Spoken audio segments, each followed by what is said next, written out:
வணக்கம் மக்களே. 234 தொகுதிகளிலும் தமிழக வெற்றிக்கழக தலைவர் விஜய் அவர்கள் தனித்து போட்டியிட உள்ளதாகவும், யாருடனும் கூட்டணி வைக்க விருப்பம் இல்லை, ஏன், எதற்காக என்ற கேள்விகள் சமூக வலைதளங்களில் அதிக அளவில் பகிரப்பட்டு வருகிறது. ஆனால் விஜய் அவர்களது மாஸ்டர் திட்டமே தற்பொழுது நாம் இந்த வீடியோவில் முழுமையாக பார்க்க போகிறோம். மொத்தம் 234 தொகுதிகள் இருக்கிறது.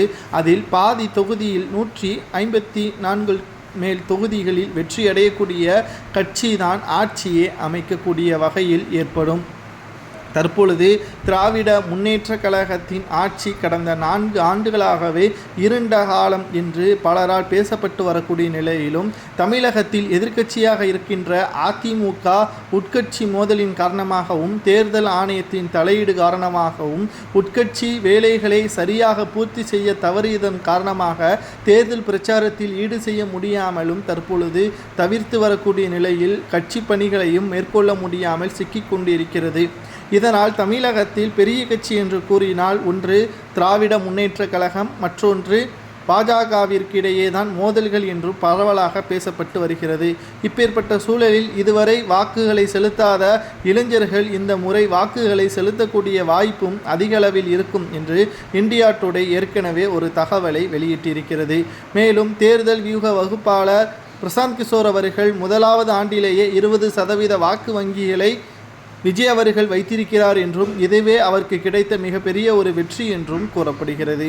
சரி, ஆட்சியை அமைக்க முடியுமா? தனித்து நின்று நாம் தமிழரும் பல ஆண்டுகளமாக களத்தில் இறங்கி போராடி கொண்டிருக்கிறது. ஆனால் ஒரு கவுன்சிலர் கூட இன்னும் பொறுப்பேற்கவில்லை. ஆனால் விஜய் அவர்களால் எப்படி முடியும் என்பதுதான் இப்பொழுது மக்களுடைய கேள்வியாகவும் ஆளுங்கட்சியுடைய விமர்சனமாகவும் இருக்கிறது. ஆனால் விஜய் அவர்கள் இதற்குத்தான் தற்பொழுது மிகப்பெரிய ஒரு திட்டத்தை போட்டுள்ளார்.